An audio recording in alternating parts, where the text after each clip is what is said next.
Welcome back to Rusty Gears. We're going to take things a little bit calmer today, trying out a bit of a different style. So let me know how this goes. So I've been doing a little bit of work digging out the basement here, trying to get set up for a little bit of a not-so-secret plan. When I eventually came up for air, I noticed somebody had left me a bottle of alcohol on the counter. I don't know who, to this day, left that there. But thank you to whoever it was. So I dug down to just the point before everything starts to get just a tad bit temporally unstable. And of course, without properly lighting up that basement, drifters were starting to become a bit of an issue from time to time. So I headed back on up and started to change around a few of the block choices for the upper floor. What I'm thinking for the design here is kind of the dry stone, cobblestone, aged blocks for a lot of the outer trim and the edges. And then going to a slightly recessed, just regular limestone rock up top.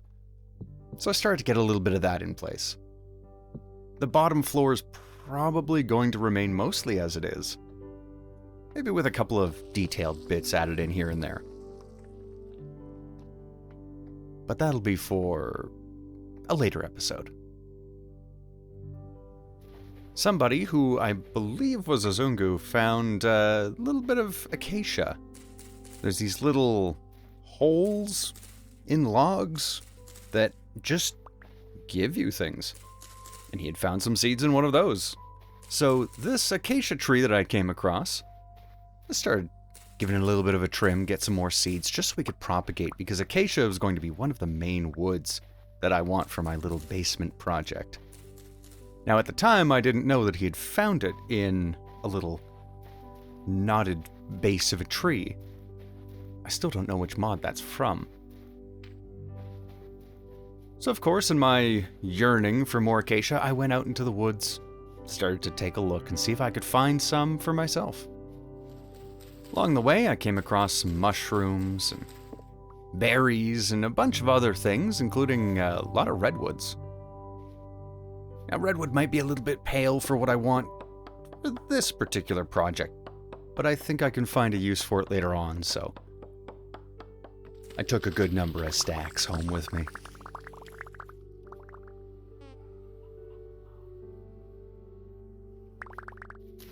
And I started picking up a lot of catmint.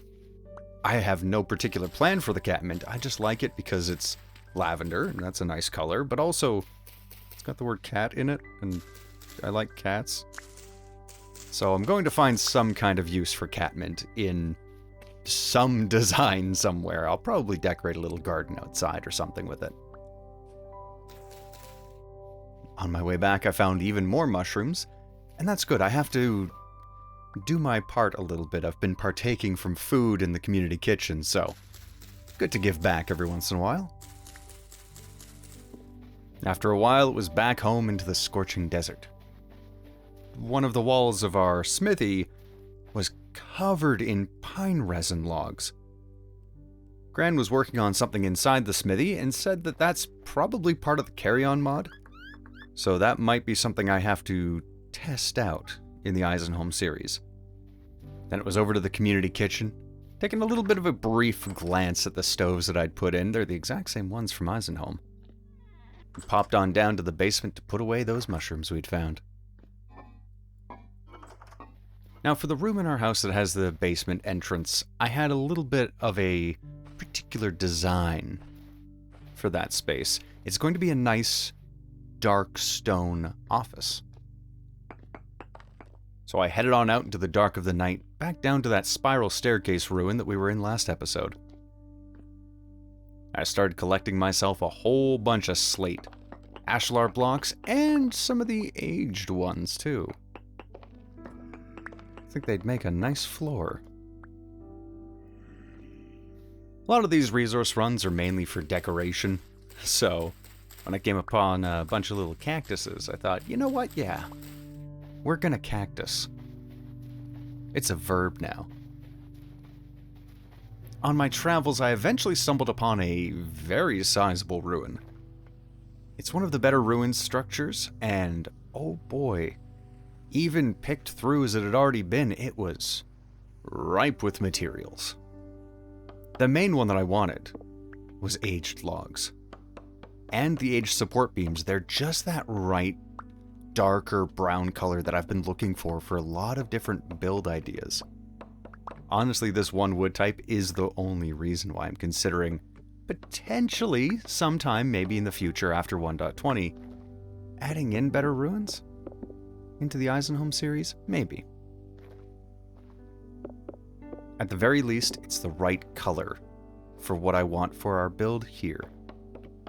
And for good measure, I started digging up a little bit of the floor. Maybe we'll use it. That's foreshadowing. These glass panes were also a very good source of different glass types. That yes, we do have, I believe it's brick layers that adds in a bunch of different ways to craft colored glass. But when it's already here in a chiseled block, that just saves us so much time and effort. So I took as many of the windows as I could find. In the midst of the structure was a giant ravine that led down to a little bit of a moat, and inside were these stalagmites of various rusted out metals. And by various, I mean just different looks for corroded iron. With the occasional black bronzed block as a base, just kind of sunken into the muddy gravel. Finding these blocks really set the tone for the rest of my adventures today. I tried chiseling a few of them just to make them regular blocks so I could carry them a little bit easier, completely forgetting about the pantograph. This is going to come up a few times. I tried many different ways to get them all to be the same shape and size. Some of them still don't stack. There might be subtle variants. I'm sure there's something that I'm missing. But this will not be the last time that I inefficiently try and make them all stack. But eventually my inventory did fill up with all of the goodies that I'd plundered, so back home it was. After putting away what I could, I realized we were going to need a little bit more storage. So it was on over to the community smithy to put together a few nails and strips, so I could craft ourselves a few trunks. If I'm going to be making many trips out to all these very plentiful ruins for building resources, oh, we're going to need somewhere to keep them.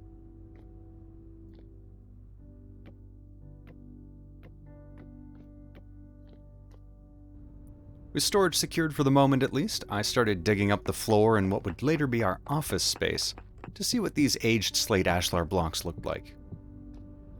I like them.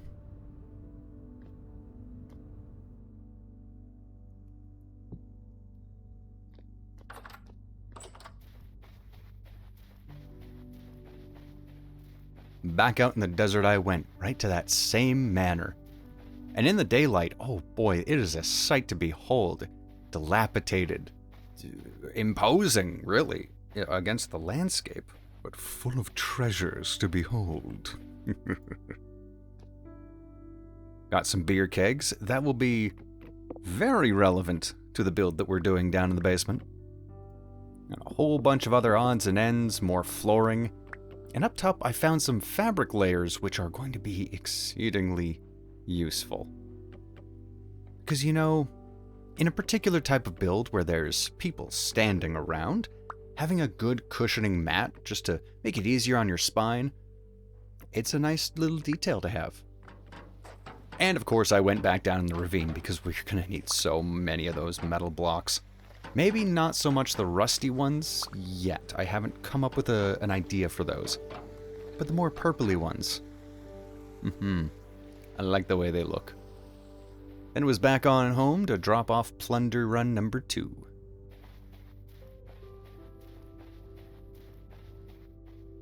And have my second strange attempt at making all of the blocks the same size without thinking to use the pantograph. I went back over to the community smithy and made myself a bunch of different chiseling tools so that we could take full advantage of the chisel tools mod.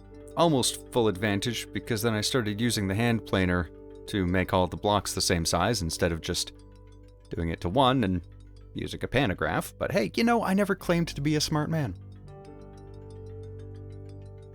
Sometimes I just have to do things the wrong way before the right way becomes clear. I hadn't yet had that epiphany, so back out into the manor to keep using a hand planer to get more of these blocks.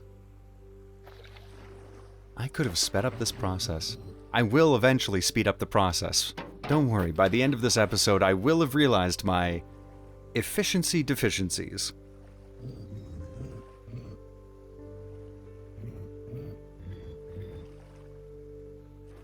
Now, just outside this manor, there were a whole bunch of inactive locust nests, and a very strange structure, well, object rather, that I wasn't familiar with. It's this little raft. Now, I thought it was motorized, but that was just a couple of Jonas parts put right beside it. And I didn't know if it was part of the structure, or something that someone who had been plundering had just kinda left there and forgot about. And I was equally shocked when I stepped on it and stood there for just a moment too long and an octopus showed up on it. I guess that's a way of marking them to differentiate? I'm not too sure. Either way, for at least the moment, that was my raft. The second I took it out for a test run, I knew this was something I could not live without for exploration. Just the speed. I continued on out into the wilderness, just trying to see what I could find that hadn't already been entirely plundered or mostly plundered by everybody else who was, well, far ahead of me in terms of progression. And I eventually came across this quaint little overgrown farmhouse with a bit of a windmill and a treasure chest. Not too bad.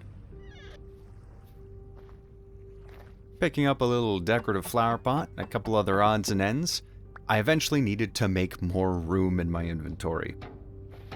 So it was back to hand planing a whole bunch of these and spending ultimately far too long doing it.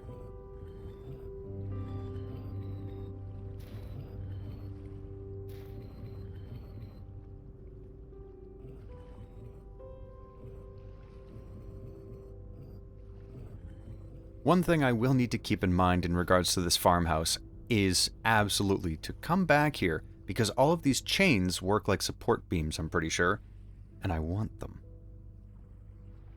I don't know what I'm going to use them for, but I want these chains.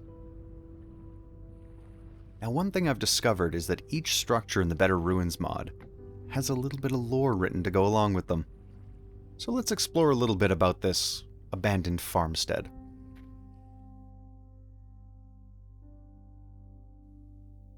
I have taken the liberty of keeping a personal journal on this expedition.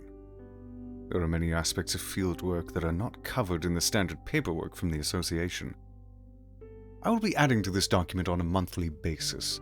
All aspects of the work that are deemed too personal or not relevant to the association's mission and values should be recorded, regardless of the opinions of stuffy paper pushers and the restrictions of financial contracts. Jonas himself was a man of the earth and did not restrict his genius to the confines of pre-written boxes and bureaucracy. Neither shall I. That being said, this journal will never find its way to the desk of the association, out of fear of my project losing its funding. Some rules must be followed. In the event that my work is deemed unfit for public access, I will detail the basics here. I'm working on improving the stimulus response matrix of locusts, specifically a way for a trained individual to modify their behavior on the fly, without needing to recalibrate the main interface.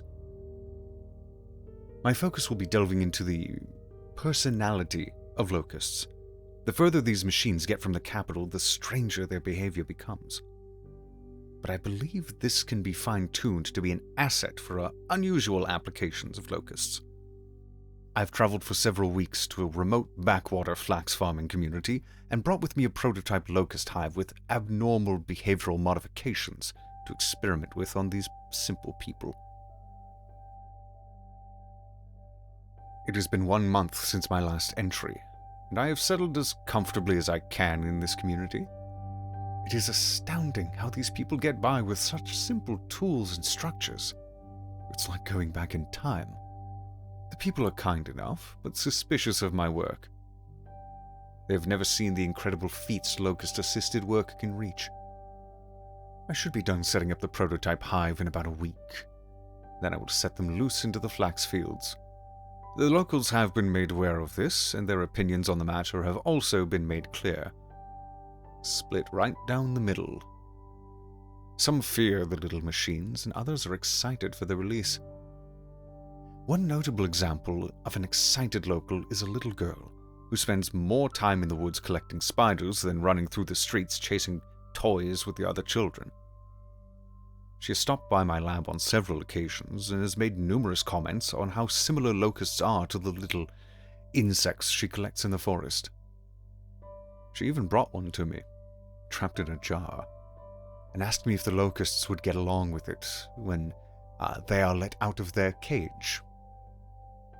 As I peered at the little creature in the jar, it stared back at me with an eerie awareness. Creepy child and pet notwithstanding, her interest in the project could prove useful for public relations, so I have been welcoming and tolerant of her incessant questioning. I'm not entirely certain where the other entries are, as that seems to just be the first 2 out of the 4 here, but I think given the state of things, it does not go well. After quite some time, I began to make my way back home, collecting a little bit more cat mint on the way. Passing by that manor out in the desert, I came across another little adventurer. Percuss was out doing a little bit of ruin exploration himself. He'd previously been exploring this very same manor, and I found out that the raft that I had come across was actually his.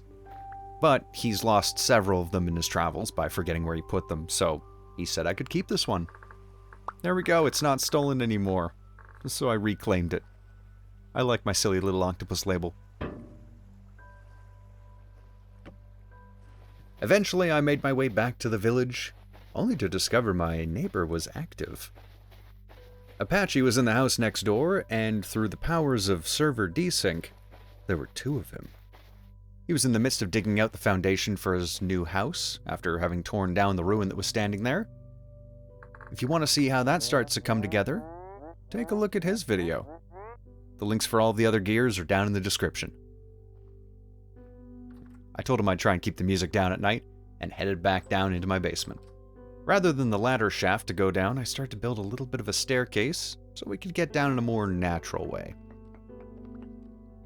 Once this is all sorted, my plan is to then use the Chisel Tools mod to make a chisel door to have a bit of a secret entrance built into the floor. But we're a couple steps away from getting to that point just yet. There was a lot more clearing out of basement space to be done. Now I could have made myself, and probably should have made myself, a set of splitter plugs to speed up this digging work, but I've been trying to keep my metal usage to a bit of a minimum since I haven't really taken the time to go out and, help replenish the community smithy. I'll have to rectify that sometime soon. I can't just take without giving in return. That'd be impolite.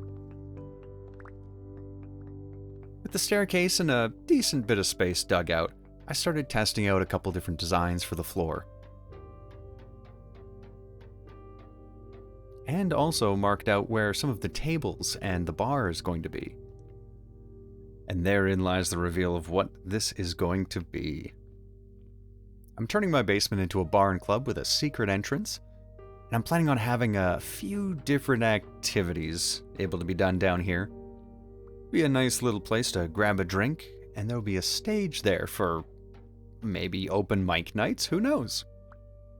But because I want to make it look somewhat modern, I figured having it be hidden down in a basement would be the best move so it doesn't openly clash with a lot of the more medieval-ish kind of styles of the builds.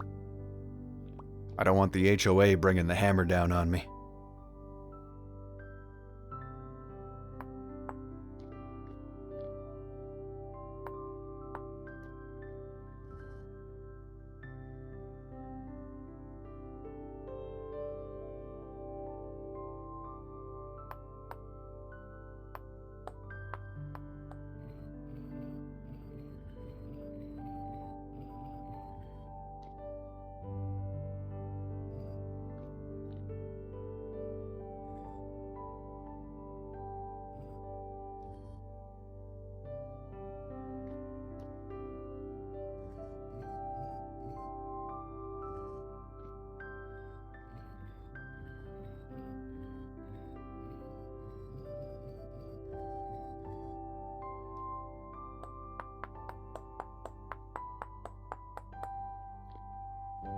After a little bit of time and effort, I got the first table put in place. I think it's looking pretty nice. The place is starting to shape up a little. Being happy with that design, I copied it over to the other 2 tables that are going to go across that wall. Don't mind the big chasm behind them, that's gonna get covered up. And of course, the long table in the middle of the room got the same treatment.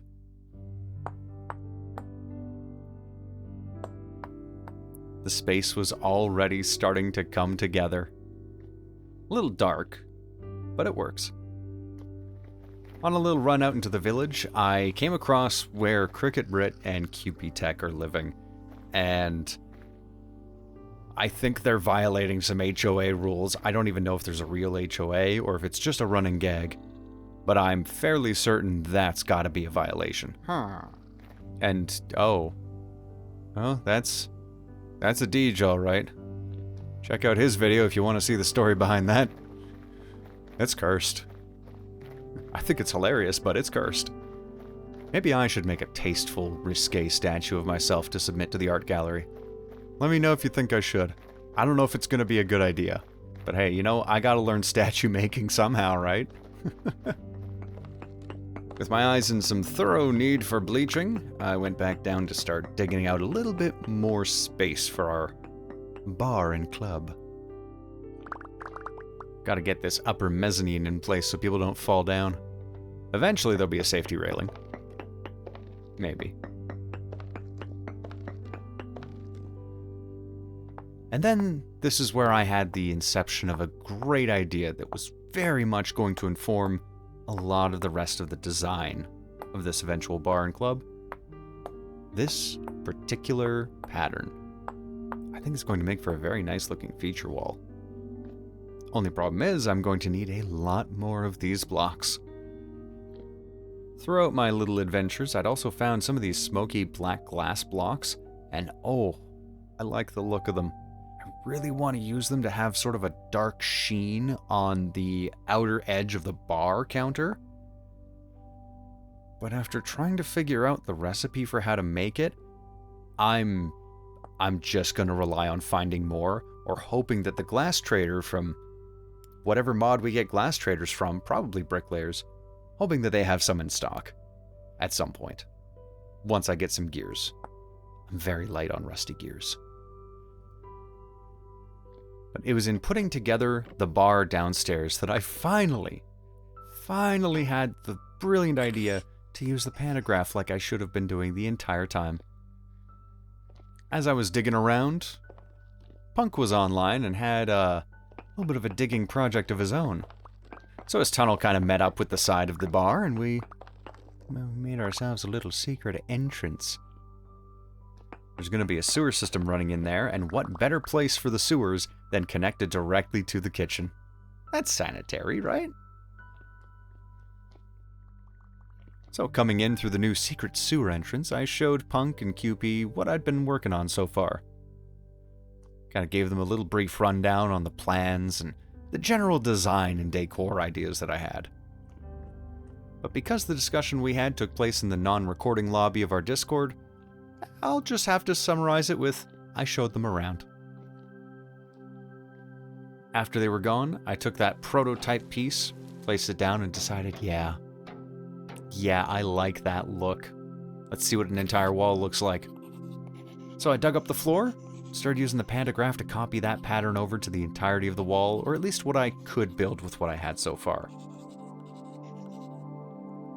And I liked how that was coming together.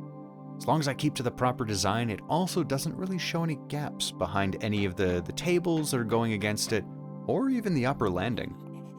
So I put as many of those corroded iron blocks as I could in place, and set back out into the wild. Only to realize that in the several days since I had last logged on, QP had been exceedingly busy, and was definitely creating fire hazards with all too many extension cords into a single power bar.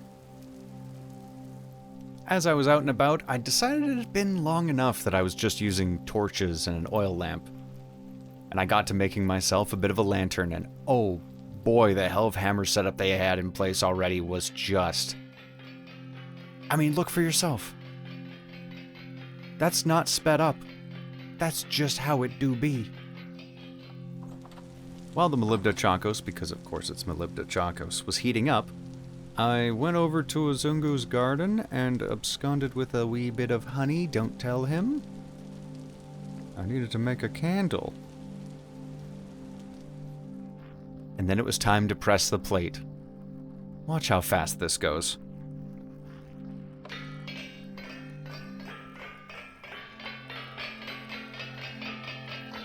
I don't know what to say, but at least I have a lantern now. That's... No one should have this much power. Recovering from the sheer awe of what I'm just gonna call the Super Slammer, decided a little bit of decoration was in order, so I put a couple benches outside and started to chisel up the walls a little bit, try and get the office more of that slate design that I'm looking for.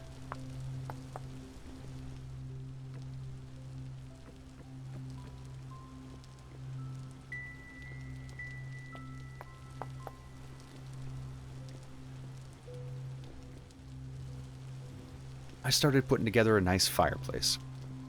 And then immediately used that fireplace to start cooking up a little bit of quicklime. Because we need 4 pieces of quicklime for the pallets. We'll get to what a pallet is in a moment. But while I was cooking, I gathered a few other things here that I was going to need for said pallet, like berries.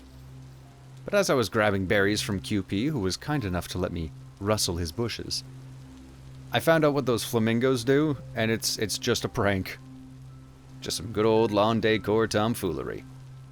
But with all the ingredients set, we made ourselves a pallet. Now these are part of the newest update for Chisel Tools, which really changes quite a bit. It's one version newer than what I'm currently using in Eisenholm. And these pallets make it a lot easier to dye blocks. You don't have to use buckets of dye. You just have durability on this, and a whole suite of colors to use from. So with that, I started painting the walls black in the basement. After getting to try out the palette, I had to thank QP in the only way I knew how. By tipping his flamingos and running away. Then it was back down to the basement to continue chiseling out various aspects of our bar. And this time by working on, well, the bar part of the bar.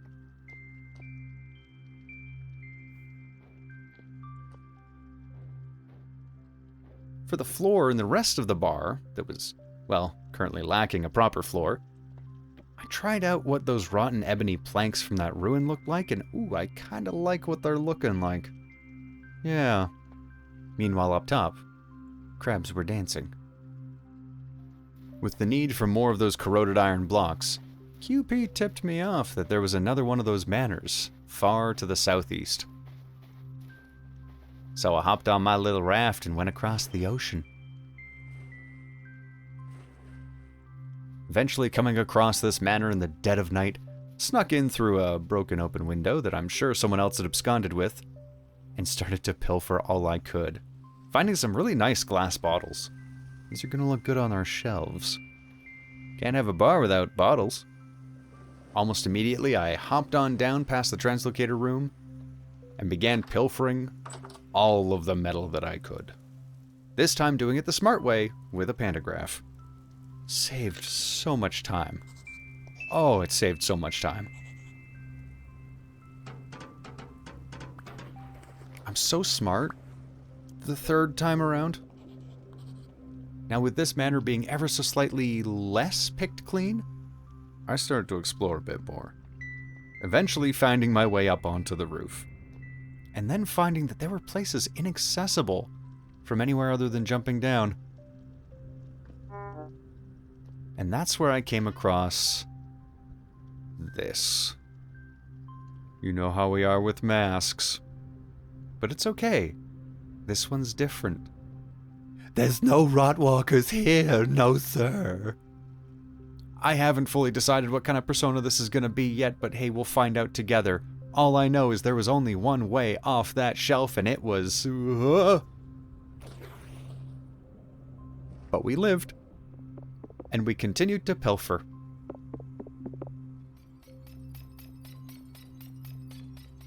And then it was time to make the long run back home. Oh, I also found pumpkin seeds there. Those are going to go in the community chest. But as I sailed home, I contemplated, what personality would this mask take on? Would it be a kind of Chuckles the Clown? Or perhaps a little more Joker? Or maybe even a bit more sinister? Like Jack of Blades. I don't remember what Jack of Blades sounds like. But in the brief time that it took to make that little sailing voyage, the Christmas decorations at QP and Cricket Brit's place had really come along. And at night, oh man, those were in full display. While I was out admiring it, I came across Vaporous Orc, who showed me his little diorama down in his basement, as he'd been recreating a scale model of the entire village. There it was, immortalized forever. My yet-to-be-completed house. He's been live streaming this process, and I believe there's plans to make multiple versions as the town progresses, just to have little miniature snapshots of it. Now, I absolutely love this project. It is such a fun little thing. But as the chests were filling up, it was time for me to drop off those pumpkin seeds, which meant going into our storage controller community warehouse, which very much looked something straight out of sci-fi.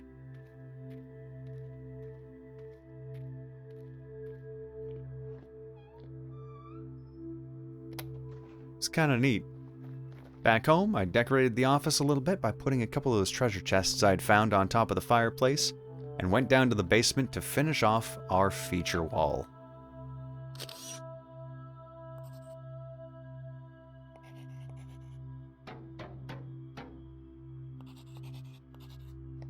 Look at that. This is my wall. See how it glistens. Metallic was absolutely the right choice on this wall. It's so simple, but it's beautiful. But as we hit this major milestone of completing the feature wall down in our not-so-secret bar and club, I think that's where we're going to call the episode. So thank you all so much for watching. I hope you enjoyed it. And a special shout out to all of our channel members. You're all the greatest. Thank you. Now, as I said at the beginning, this was a bit of an experiment on kind of just doing a little bit of a voiceover montage for the entire episode. If you liked it, I can continue this trend, but I think it's going to be a little different every time. I'm going to try and get a little bit more social interaction going on, some collaborative efforts, and just fun times in general. So thank you all once again, and I hope you have a fantastic day. Bye-bye.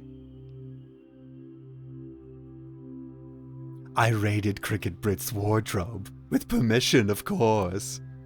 You know what they say, a shirt in the hand is worth two in the bush. I don't know what that means. What am I? Why? What's the deal with this clown? What am I becoming? You know, Gideon, they never tell you how they shit themselves when they die.